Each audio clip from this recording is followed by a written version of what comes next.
Hello నమస్తే అస్సలం welcome back to our channel. It's me Suvarnasri. ఈరోజు మనం చేసుకోబోయే రెసిపీ మొహరం స్పెషల్ చొంగే. ఈ రెసిపీని మొహరం నెలలో మాత్రమే చేస్తారు.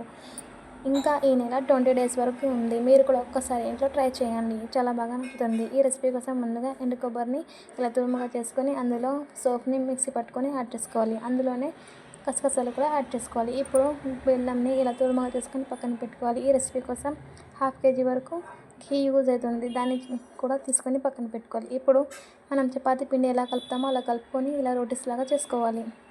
ఇలా చేసుకున్న తర్వాత మా డాడీ చేస్తున్నారు కదా, ఇలా ఫింగర్స్తో ఇలా చూపించినట్లుగా చేసుకోవాలి.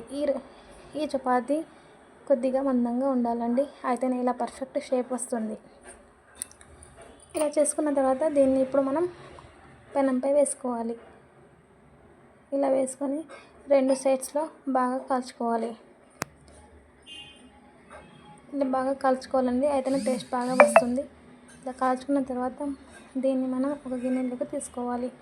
ఈ చుంగాని ఒకదానిపై ఒకటి ఎందుకు పెడుతున్నామంటే ఇది వేడిగా ఉంటుంది కాబట్టి మనం బెల్లం అనేది కరిగి ఒక షర్బత్ లాగా వస్తుంది. అది తినేటప్పుడు చాలా టేస్టీగా ఉంటుంది. ఇప్పుడు దీనిపై ముందుగా మనం తురుముకున్న బెల్లంని అదే కొబ్బరి తురుముని దానిపైన 2 టేబుల్ స్పూన్ ఘీని యాడ్ చేసుకోవాలి. యాడ్ చేసుకొని 2 hours పాటు పక్కన పెట్టేసి మనం సర్వ్ చేసుకుంటే మన చొంగ రెడీ. ఇలా వేసుకొని దానిపైన మనం షర్బత్ వేసుకోవాలి. ఈ చొంగపై ఇలా షర్బత్ వేసుకొని తింటే జ్యూసీగా టేస్టీగా మన చొంగ ఇస్ రెడీ. మీకు నచ్చితే లైక్ చేయండి, షేర్ చేయండి, సబ్స్క్రైబ్ చేసుకోండి, కామెంట్ కూడా చేసేయండి.